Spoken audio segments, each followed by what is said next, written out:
హైదరాబాద్ సిటీలో ఎక్కడ చూసినా దోమల స్వైర విహారమే. దోమల నివారణకి అనేక చర్యలు తీసుకుంటున్నట్టు ప్రభుత్వం చెప్తున్నప్పటికీ దోమల సంఖ్య తగ్గకపోగా రోజులు పెరుగుతున్నాయి. రెండోది, సిటీలో దోమలు కొన్ని ఏరియాలు ఉండేది కాదు. కానీ ఇప్పుడు చూస్తే అన్ని ప్రాంతాల్లో దోమల సమస్య ఉన్నట్టుగా రోజు పత్రికల వార్తలు వస్తున్నాయి. అన్ని ప్రాంతాల్లో ఇదే రకమైన ఇబ్బంది పడుతున్నారు.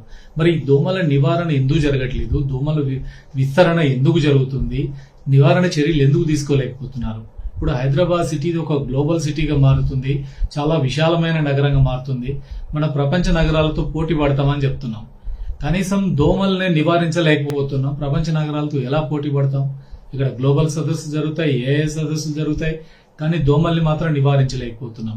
రెండోది, దోమల నివారణ కోసం డబ్బులు లేవా, డబ్బులు ఖర్చు పెట్టట్లేదా అంటే సంవత్సరానికి 100 కోట్ల రూపాయల పైగా ఖర్చు పెడుతుంది ఒక్క జిహెచ్ఎంసీనే. ఇంత భారీ మొత్తంలో ఖర్చు పెడుతూ దోమల నివారణ ఎందుకు జరగట్లేదు? ఇందులో జరుగుతున్న అవినీత, లేకపోతే జరగాల్సిన పని సరైన సూపర్విజన్ జరగట్లేదా?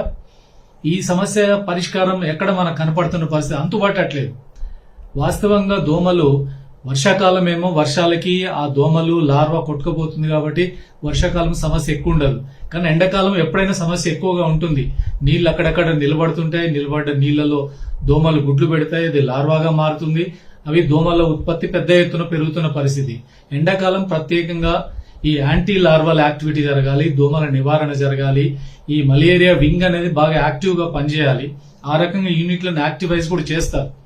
కానీ ఇప్పుడు జరుగుతుంది ఏంటంటే, మన నాలాల్లో గానీ కాలువల్లో గానీ ఇటు చెరువులు కుంటలు నీళ్లు కొద్ది భాగం ఉంటే అక్కడ నీళ్లు స్టాగ్నేట్ అయి ఉంటే వాటి మీద విపరీతమైన లార్వ ఏర్పడుతుంది. రెండోది, చెరువులలో పెద్ద ఎత్తున గుర్రపు డెక్క, రకరకాల చెత్తా చెదారం అంతా చేరుతుంది.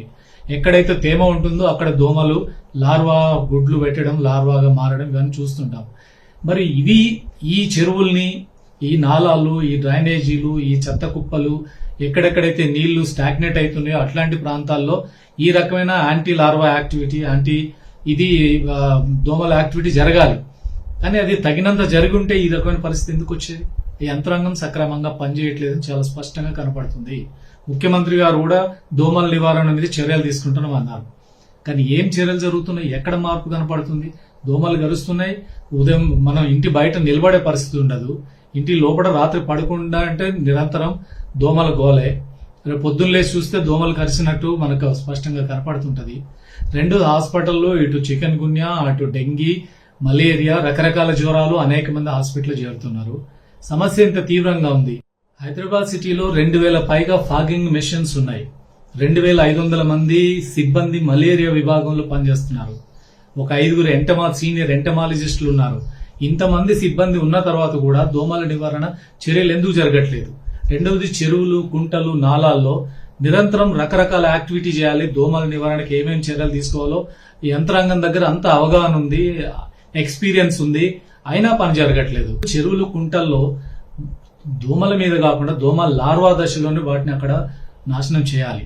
యాంటీ లార్వల్ యాక్టివిటీ జరగాలి. అంటే చెరువులు, కుంటల్లో ఆయిల్ బాల్స్ వేసే వాళ్ళు అవి వేస్తున్నారా? లేదా అక్కడ డ్రోన్స్ తోటి మందు కొట్టి చల్లేటువంటి పరిస్థితి ఉండేది. డ్రోన్స్ ను వాడుతున్న పరిస్థితి కనపడలేదు. ఇళ్లలో సంపులు ఉంటాయి, ఆ సంపులు ట్యాంకులు ఉంటాయి. వాటిలలో వచ్చి మలేరియా వింగ్ సిబ్బంది వచ్చి ఆ రకంగా వాటిల్లో దోమల మందు కొట్టి స్ప్రే చేసుకోయే పరిస్థితి ఉండేది. అది కనపడలేదు. చెరువులు, కుంటల్లో ఎక్కడ చూడు గుర్రపు డెక్క పెద్ద ఎత్తున ఉంది. పెద్ద ఎత్తున అంత చెత్త చెదారం పేరుకపోయింది. వాటిని ఎందుకు తొలగించలేకపోతుంది? ఎందుకు చేయట్లేదు? ఇంత దోమల సమస్య తీవ్రంగా ఉన్నప్పటికీ ఆ యంత్రాంగం సక్రమంగా పనిచేస్తున్న పరిస్థితి లేదు. ఇవన్నీ మరి అన్ని బాగా జరుగుంటే అసలు దోమల సమస్య ఎందుకు వస్తుంది?